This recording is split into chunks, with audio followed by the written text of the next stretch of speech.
Rev it up and welcome to Cars Yeah, show number 1893.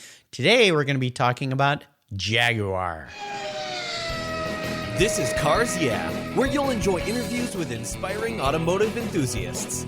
Mark Green is here to provide you with a fuel injection of automotive inspiration. So get in, sit down, buckle up, and get ready for a wild ride here on Cars Yeah.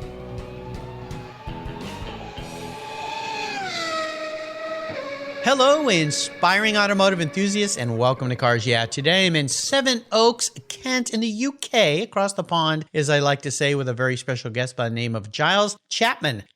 Now, I think there's a British guy that had something to do with cars. We'll talk about him maybe today. Giles, welcome to Cars Yeah. Do you have any gear, and are you ready to release the clutch? My foot is poised. I'm all ready. All right, ready to go. Now, before I give you a proper introduction and we dive into another wonderful book that you've created for us automotive fans about one of my favorite marques, Jaguar. Love it the way you guys say it over there. I try to say it as best I can, Jaguar. But I'd love for you to share one little thing that most people don't know about you, Giles.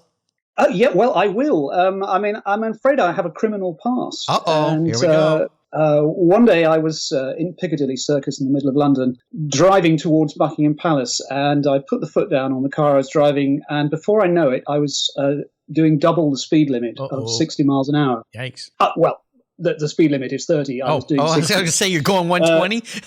Yeah. So as I approached the Queen's residence, I heard the awful sound of the siren, and there's a blue light in the rear mirror. Mm-hmm. So I pulled over and have to step out of the car. And they give me the full going over and everything. And amazingly, because there's no alcohol in evidence, and I seem to be a seemly individual, they let me off. Wow, lucky. And so the guy said, "We're not going to do this again, sir, are we?" And I sort of shrank to about 2 inches tall and said, "Absolutely not, officer." And then he followed me home for the next 5 miles. I hate it when they do that. With me doing 29 miles an hour the whole way. And the thing is, I was driving something called a Honda Legend. Yep. And that might have been my get out of jail free card, because, I mean, it's hardly a performance car, but I was so lucky that day. You know, yeah, you were. I've dodged a couple of those bullets myself. You know, we had a Honda Legend years ago. My wife and I, we were somewhat, well, we weren't newly married, but we were young, and we were going to buy, remember the Acura Vigor that they had? It had a 5-cylinder engine. It was kind of an oddity. And the salesman knew what he had. He said, "Well, Mr. Green, your wife seems to love the Vigor, but just for fun, how about if she drive the Legend?" And I said, "Okay." Well, guess which one we ended up buying? The more expensive Legend. I tell you, though, it was an awesome car. It lasted us many, many years, served us very well, protected us. We had our first child with that car, then our second child, very safe driving that car. It was a very nice car.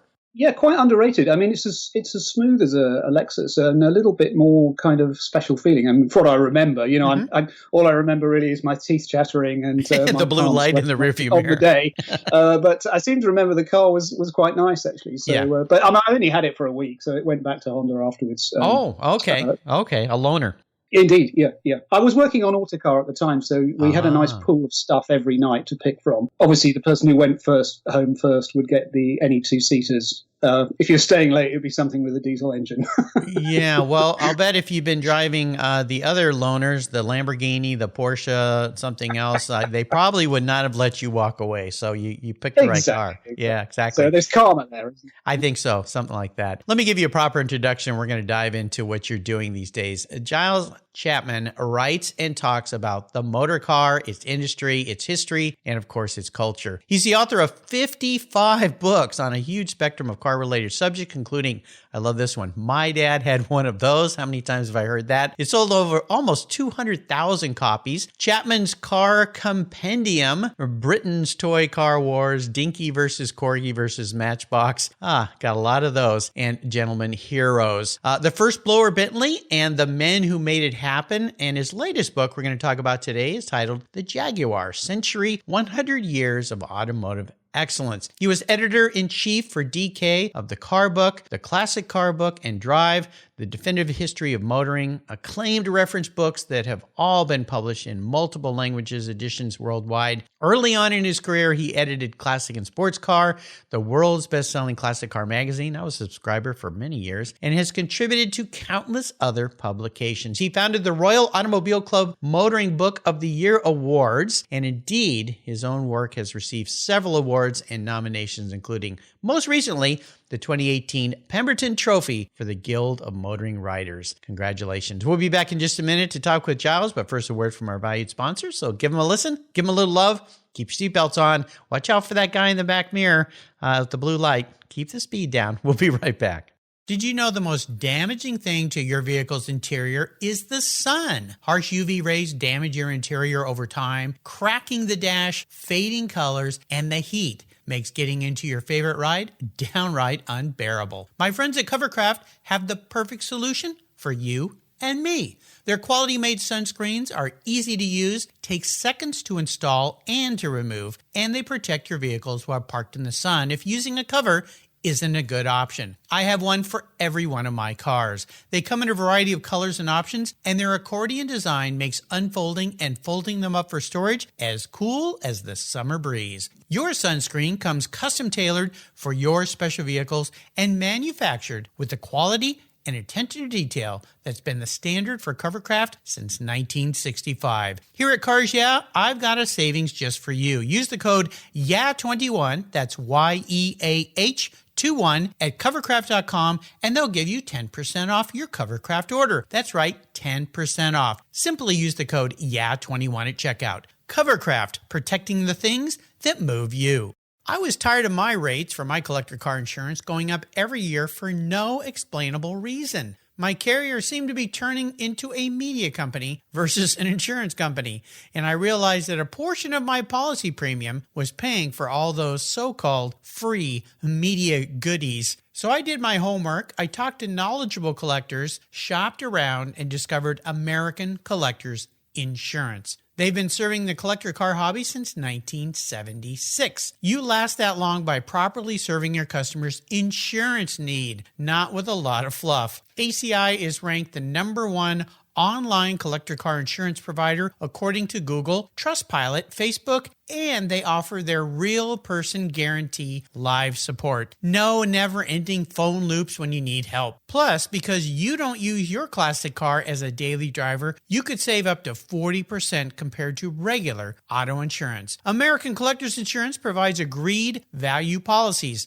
So if you experience a total loss to your collector vehicle or it's stolen, you'll be paid the amount listed on your declaration page, less any deductibles, of course. No ifs, ands, or buts. Give them a call today and ask for your free quote at 866-ACI-YEAH. That's 866-224-9324. Tell them you're a friend of mine, Mark Greens at Cars Yeah. American Collectors Insurance. Classic car insurance designed by collectors for collectors.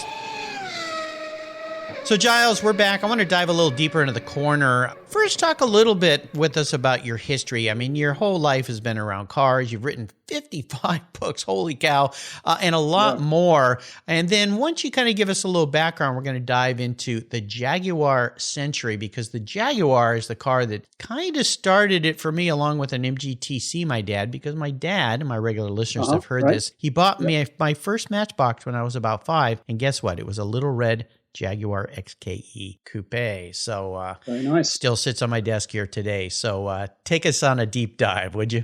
Well, I mean, I was the rather a solitary kid, because I used to spend most of my weekends cycling around our local area, looking at cars, going into car showrooms. I was just obsessed with cars as a kid. I can't really explain it. I'm not really that sporty, and I just used to consume car media and car stuff wherever I went. And I was quite an average school kid. One day I saw an advert in the back of one of these car magazines. I was reading in a chemistry lesson saying this guy wanted a office junior to come and work for a car consultancy in London. So I lived about 160 miles away, east coast of the UK. And I wrote off for it without telling my parents. They wrote back, said, come and have an interview. So before I knew it, I'd got the job. Wow. And really, I mean, I was a glorified fetcher of morning tea for everybody, but they called me the archivist. So I had to kind of run the reference library for this place. Yeah. But I was going to the post office and running errands and things like that. But we had lots of interesting clients in the car world. And that's how I got into it, really. And I used to write little articles in the evening to supplement my very meager earnings. Mm-hmm. And having done a few of these, sent them into magazines on spec, just the old-fashioned way on bits of paper, and one or two got used. Nice. And then Classic and Sports Car actually offered me a job. They needed a young office junior. I think I was the first person they'd taken on who wasn't one of the magazine's founders. Oh, really? It got bigger and bigger. Oh, yeah, wow. That's cool. So you need to have obsessives in jobs like that. I mean, I was an obsessive. They recognized it, and then they gave me a bit of an apprenticeship in putting car magazines together. So that's how I got into it. So I worked in car magazines for about 10 years. Became the editor of Classic and Sports Car, which was fantastic. And then I've been freelance since '94, and in that time, that's just the beginning of the internet age, really. I worked for a lot of the big newspapers in London when they were enormous at the weekend.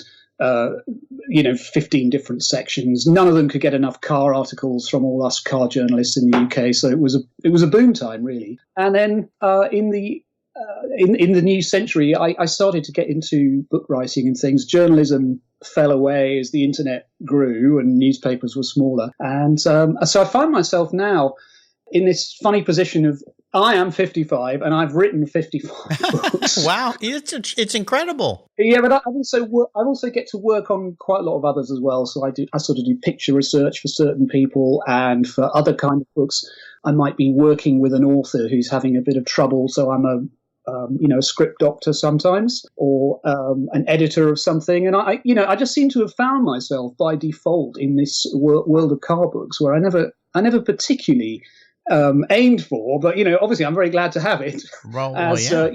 Freelance journalism is very tough. Oh, gosh. And so I'm involved in books in all sorts of different ways, and I having written quite a few myself, I sort of come up with concepts which I'm going to enjoy doing.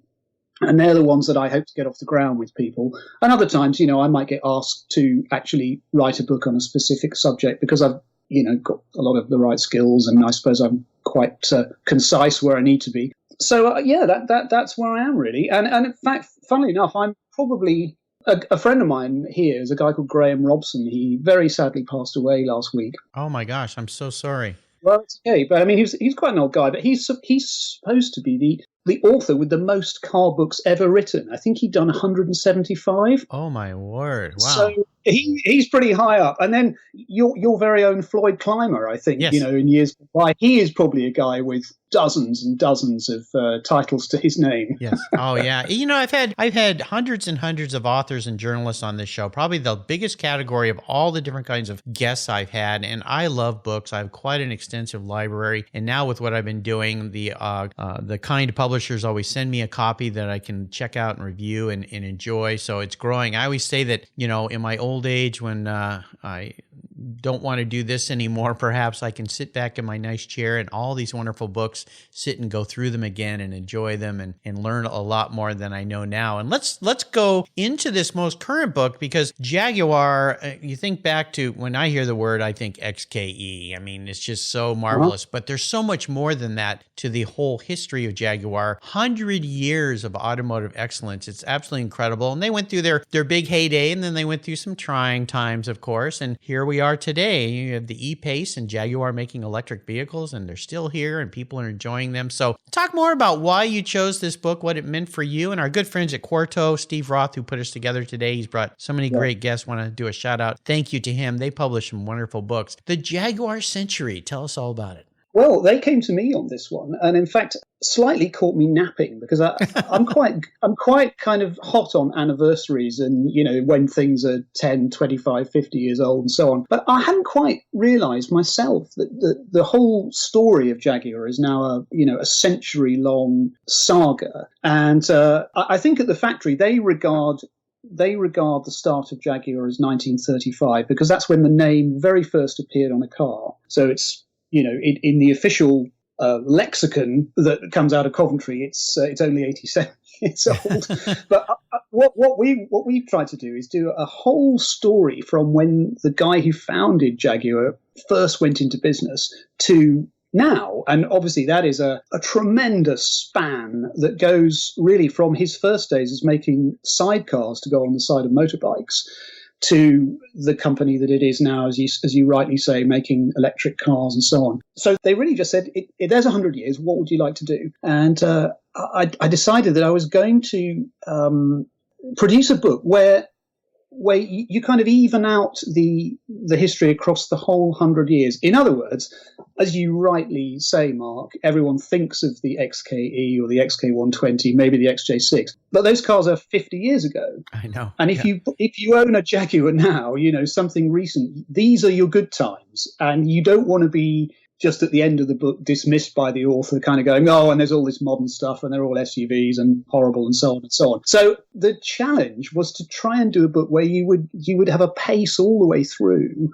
and you wouldn't, in that way that some people can have, you wouldn't dismiss the things that perhaps are not the high points, if that makes sense. Because even a car like the X-Type, I know a lot of people loathe that car, but on its own, it's actually a very good little car. And, if you've got one, you rightly feel proud of it. It's got a lovely interior. It's a very responsive engine. The four-wheel drive ones have got amazing road holding. It's part of the whole Jaguar canon. And when you look at the early stuff, that's actually very difficult to relate to now. So if you've got you drive an I-Pace or something now, and maybe you live in Beijing, how are you going to relate to the fact that they started in such a humble way? Because they were literally two guys in a garden shed in Blackpool, which is a very windy and remote town on the west coast of the UK. Mm-hmm. They were just two likely lads who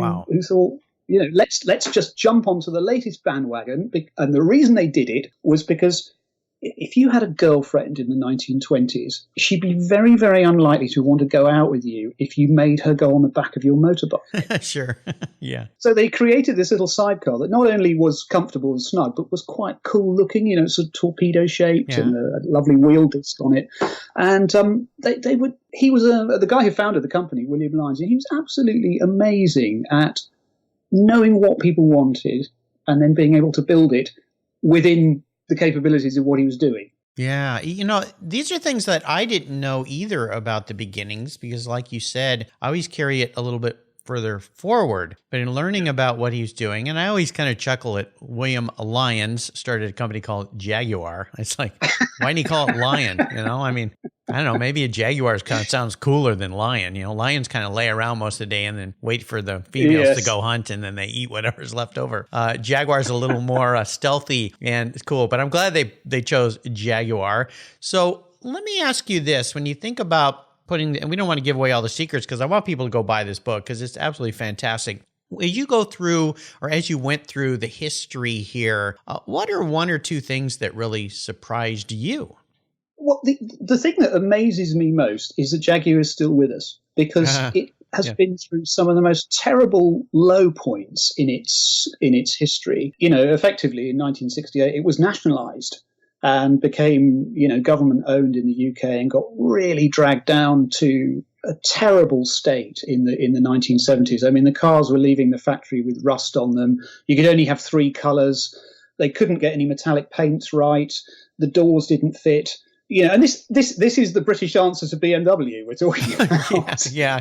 Well, this is a testament to what happens when government steps in. It's best to leave private sector to create things, I think. Well, indeed. But, I think had they not done it, would have vanished anyway. So it was a very difficult time. And Jaguar has been one of those companies that has had to be rescued by very determined characters over the years. And, William Lyons was incredibly shrewd. He was probably a bit underfinanced. He wanted to keep control of everything, and so he had his own way of very carefully running through life, keeping his business going. I mean, he didn't really get involved in takeovers and things like that. The only companies he took over were things like Daimler to get hold of their factory because he was expanding.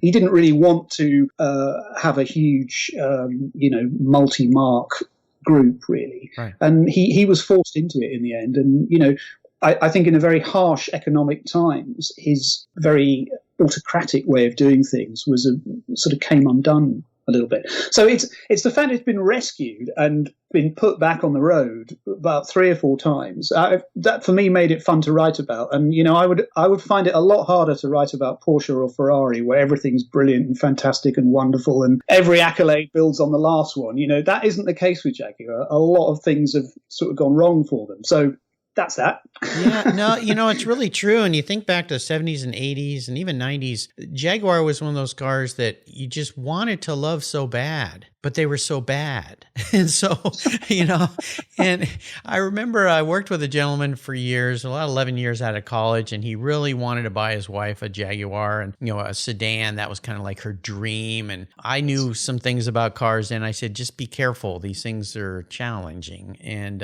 he bought her one. It was a beautiful ice blue sedan. It was just a beautiful car. And I think she had it for about 4 months and just went, this is ridiculous. I can't even drive to the grocery store and feel safe that I'm going to be able to come home. And they let it go. And guess what he bought? BMW. So, that was the next car for her. But it really is amazing. And again, learning about the early history, William Lyons and what he did and how the car evolved. But I think what for me with Jaguar is the mystique has always somewhat endured. And even with modern cars today, that name is just something that just kind of goes, maybe I should look into this. Even if I'm looking for a boring old SUV, maybe having a Jaguar on the back of it might make it a little extra special.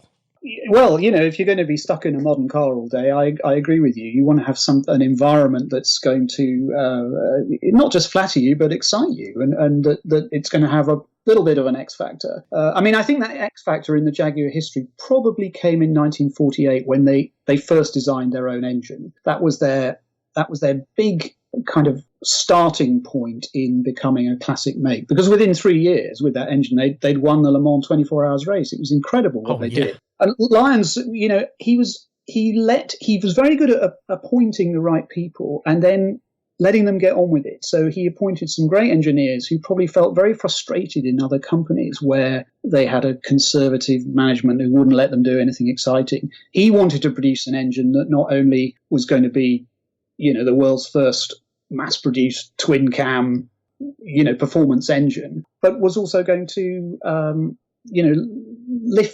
lift everything they did. He said, let's do this engine, but let's make sure, for example, that all the race cars were prepared by the same engineers who designed the running gear for the road cars, so that all the experience of that was fed back into everything they did. He's like a dad. He was urging everyone not to throw things away and to tidy their bedrooms, and he was just a guy who kept order, but also wanted to see the good people he employed, flourish and develop in their roles. So he's just a remarkable guy, really. Yeah, a great leader. We'll take a short break. We'll come back. I want to talk a little bit about maybe some challenges you faced putting this book together. So keep that thought. We'll be right back. I've discovered Linkage. It's a new quarterly publication and website that covers the automotive market, driving, restoring, collecting, and discovering your passion for motor vehicles. Linkage is about experiences, opinions, and values. Linkage is an actual informed, reasoned opinion based on first-hand experiences. A talented Linkage team covers the automotive world, the people who share your passion and mine, smart, considered, rational, and experienced opinions, ones you can learn from and grow. That includes our passion that drives auctions and the collector car market.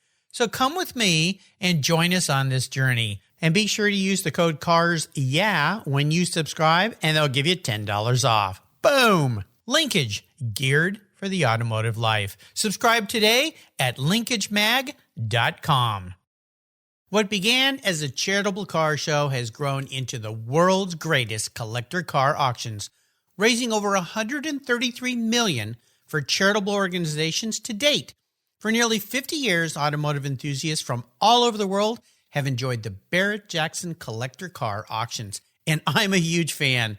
Regarded as the barometer of the collector car industry, their auctions are world-class lifestyle events where thousands of the world's most sought-after, unique, and valuable automobiles cross the block in front of a global audience, in person, on TV, or streamed online. Barrett-Jackson produces the world's greatest collector car auctions in Scottsdale, Arizona, Palm Beach, Florida, Las Vegas, Nevada, and new for 2021, Houston, Texas. The excitement of Barrett-Jackson auctions is contagious, and a unique experience is not to be missed. And be sure to visit barrettjackson.com today. Barrett-Jackson, the world's greatest collector car auctions. So let's talk about a big challenge. Now, anytime you undertake writing a book, no doubt there's some challenges that you come up against. Finding correct history, double-checking everything, making sure, because all of us car guys, we're going to check everything that you write. And we're going to let you know if something's not right, you know? It's very unforgiving. Yeah, it is. It's brutal. So let's talk about that with this book in particular. Was there one, there are probably many challenges you faced, but was there one, maybe two that you came up against that you had to overcome? And what were they? Well, the biggest challenge overall, I think, was my resistance to doing it in the first place. And that was, there have been possibly hundreds of Jaguar books over the years, you know, specific books on individual cars or various models or various eras, the racing stuff. I mean, the canon of work on Jaguar is daunting. And to add something to that, you know, I felt a bit reluctant because I thought, what else can I bring to it? They gave me 60,000 words, which I know to people, you know, who are not book writers might sound like a lot, but it's actually that there's a limit there.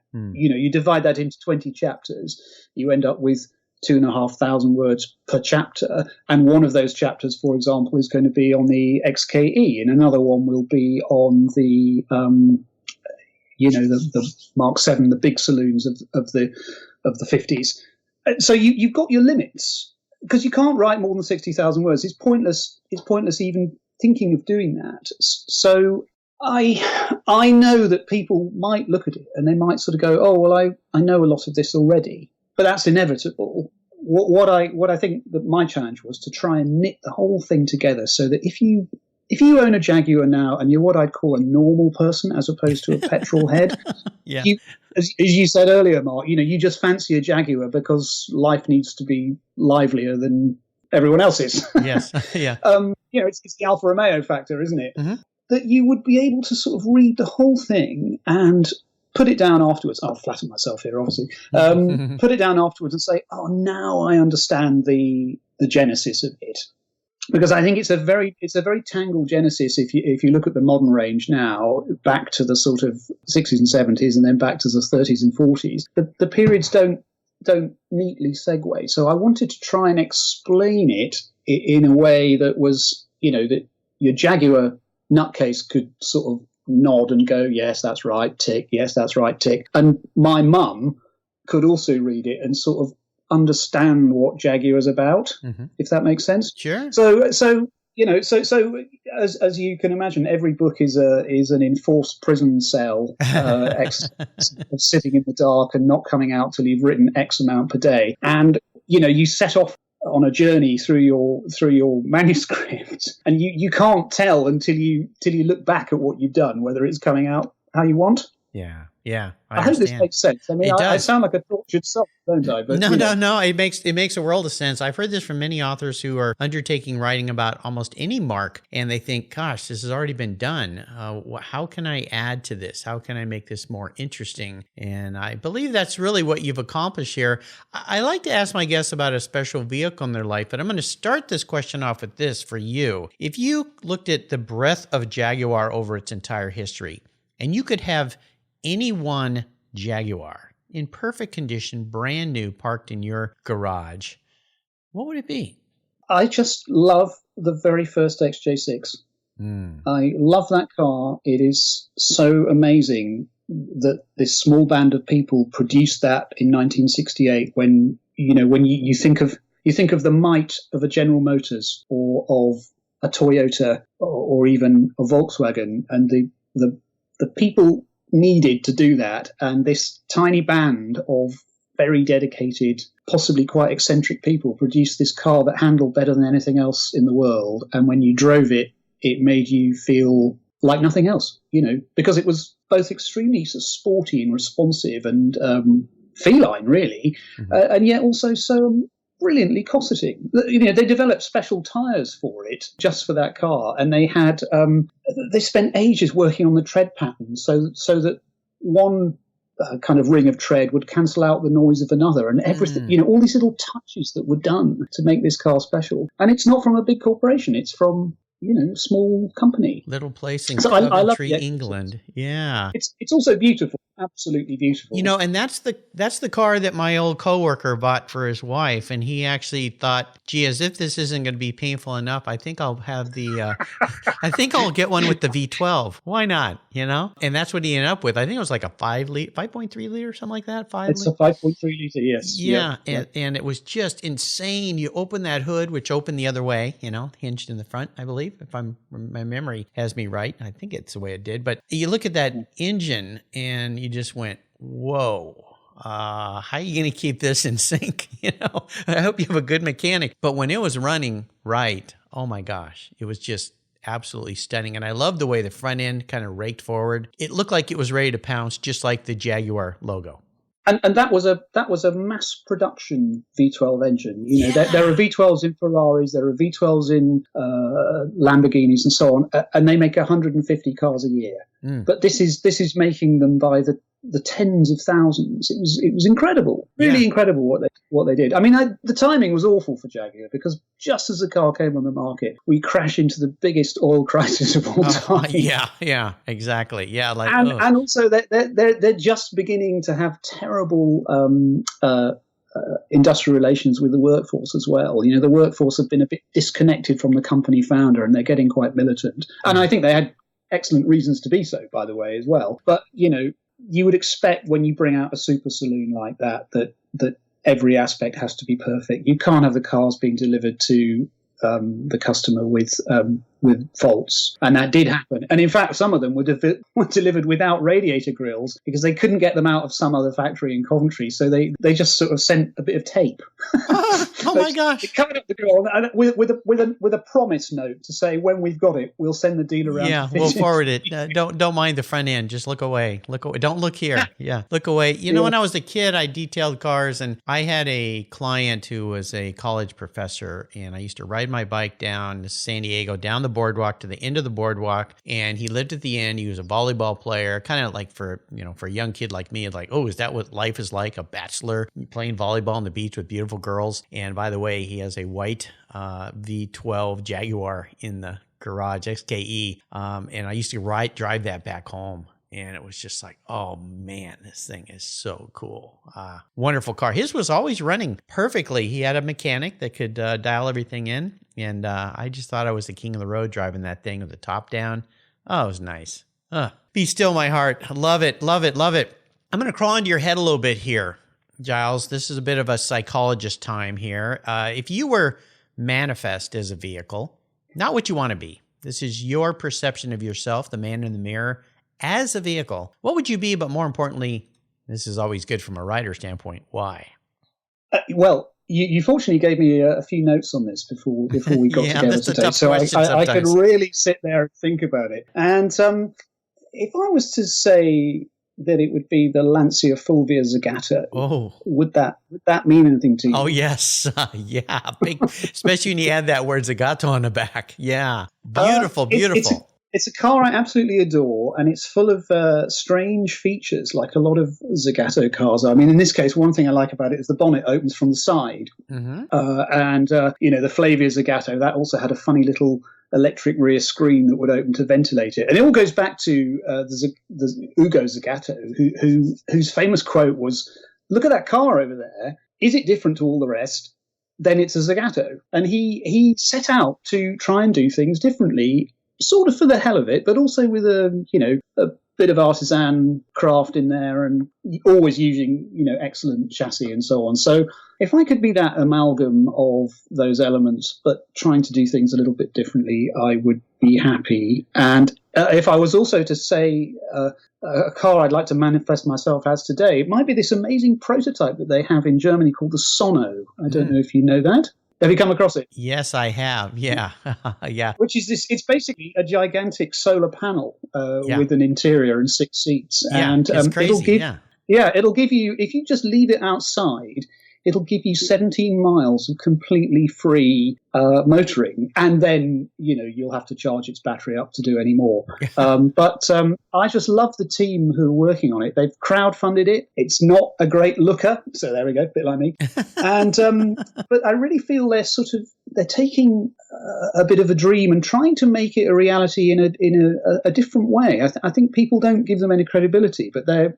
So long as their funding can last out, it looks like they're going to bring out the first solar-powered car. And for me, I'm a keen recycler.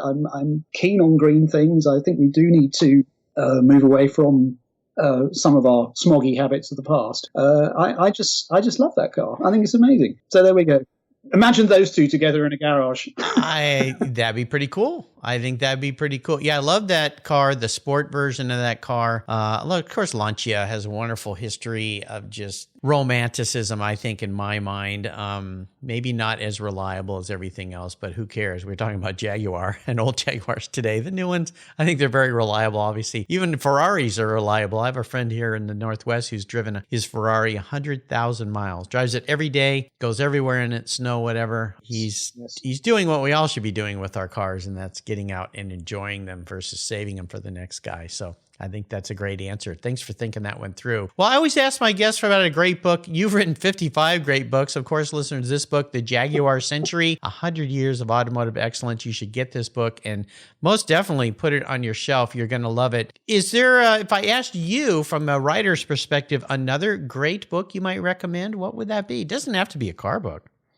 Well, I don't always like terribly kind of flashy coffee table books. Often the ones that I use and I go back to and respect, they're not always the kind of most deluxe publications. And I've got one that I absolutely adore, and I don't think many people know it. And it's by Michael Lamb, who you may know, and Dave Holes, and it's called A Century of Automotive Style, 100 Years of American Car Design. And it's an absolutely fantastic book that takes you from the time when cars just looked like pianos or sewing machines on wheels, right the way through the sort of 40s and 50s, and it brings in all the Harley Earls and the Raymond Loeys and all these people, and just really walks you through how American car design got to be. I mean, I think it came out actually in the late 90s, so it doesn't really cover the last 20 years. But it's a book I love looking at, and in fact, Michael Lamb and I were on a BBC World Service, a little panel show a couple of months ago, and so I was.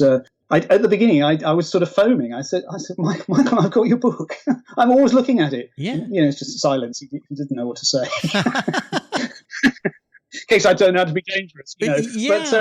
It's a book I like very much. Have you got that one? I got that book as a gift, and when they first came out way back, so I do have that book. It's on my shelf, and yeah, I remember the cover. I haven't opened it in a long time, but I remember the cover had all these different illustrations, I think, of like old and kind of up to modern cars of the time, some wild stuff. So yeah, most definitely, it's a great read. Well, I'll put that book and, of course, Giles' book on his show notes page on the Cars Yeah website. I've got a great place on my website that's called Guest Recommended Books. So there's over 2,000 books listed there from my past inspiring automotive enthusiasts, with a quick, easy link to buy all those books. So if you want to start your car library, just go to carsyeah.com, click on the resources tab. I'm going to take you on the ultimate drive today. This is kind of a fun thought here. I'm going to buy you any car in the world to drive. You can go with anybody you want, living or deceased, and you can go anywhere you want. So what does this ultimate drive look like for you, Giles? Yeah, well, I've jumped the gun a little bit by going on about the XJ6 and William Lyons, and I would love to have driven with that man from London down to Turin, with him in the wheel, telling me all about how he did it. I would just love to have done that, because he was quite a taciturn chap. He didn't really talk an awful lot about his methods, and he was quite shy. I don't think he really enjoyed interviews. So I would have loved to have been able to spend some time with people who put that car together, and in fact, the E-Type as well. But I don't think he particularly liked driving the E-Type. He's quite a tall guy. Oh, yeah. And his favourite version. Sorry, E-Type. I meant XKE, but it's the same. Yeah. Yes. His favourite version was actually the fastback coupe, which is very, very cramped and difficult to get into for someone who's 6 foot tall. Oh, so yeah. I think he would, if I was really going to get the benefit of his experience and some excellent quotes, he'd need to be sitting comfortably. Oh, okay, let's go for the XJ12. Okay. At the wheel of the XJ12, nice steady 80 on the autoroute past Paris, and he'd be very patiently fielding all my questions and giving me the stuff that I could never get because he's dead. There you go. Well, I don't know, Giles. You think you could keep it below 80? I'm not sure if you could do that or not. Well, hopefully he'd let me have a go at the wheel as well. So I was really thinking of him in the driving seat. Actually, sort of the master of all he's created. If you know what I mean. Yeah, I love it. Sounds like an awesome drive. Well, you've taken us on an ultimate ride today. I've had so much fun talking with you. And before I let you go, would you share maybe a parting piece of wisdom, a success quote, a mantra, something that has meaning for you that might encourage and entice somebody else listening today? Well, what I would say is if you want to do the sort of thing I've done, which is not the sort of career that they recommend at school or that careers advisors would tell you to do, you should follow it, because I got a long way by just trying to pursue the things I wanted to do. And, sometimes it's a bit of a lonely path doing that kind of thing. Sure. But I think once you get into your stride, your early years of following your passion and can pay off, and that you should also learn to make time that you have on your own productive and creative, and not waste too much of your creative energy on diversions like social media and things that just suck away all your creativity. Oh gosh, yeah. I mean, I'm not having a go at social media. It's wonderful, but I do think sometimes if you want to do something that's different and is your passion, you will spend time on your own, and you've got to enjoy that and not worry about it. Not start to have any self-doubts about what you want to do. And apart from that, you could just go and work in HR, couldn't you? That's the alternatives. Yeah. So, you could.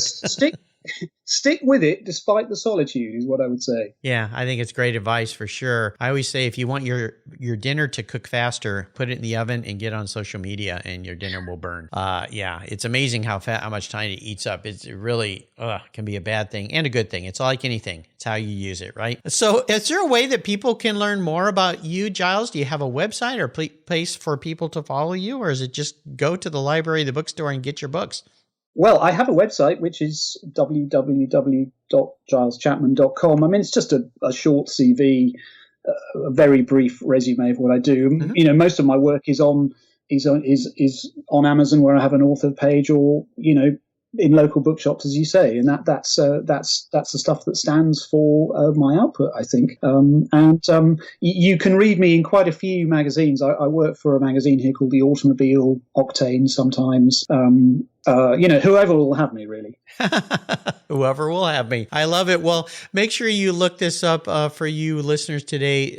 Giles, Giles, the spelling of his first name, and of course, Chapman, that other cohort in crime, some guy named Colin, I believe is his first name, who was known for cars. You'll find him. I'll put a link on the show notes page here, but you really got to get your hands on this book. If you love Jaguar and you want to know some history that you never knew before, this is the book for you. And again, a shout out to Steve Roth at Quarto Books. They produce and publish some fantastic automotive books. You can check them out on their website as well. Giles, thanks for being so generous today with your time and expertise and for sharing your history. You and I could sit around sharing a pint. Oh, we wouldn't share a pint. We'd each have our own pints and talking about cars.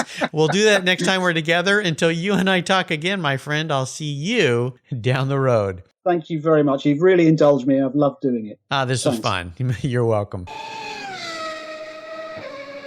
Here at Cars Yeah, it's all about inspiration. And our charity of choice is Tech Force Foundation, where it's all about making a positive difference in young people's lives. Tech Force helps young adults discover their talents and passions for all things automotive, with a mission of helping students develop a career as a professional technician.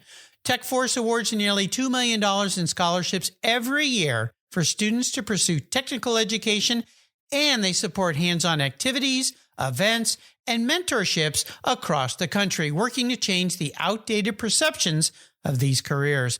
Auto techs are in high demand, but the supply of qualified technicians is critically short.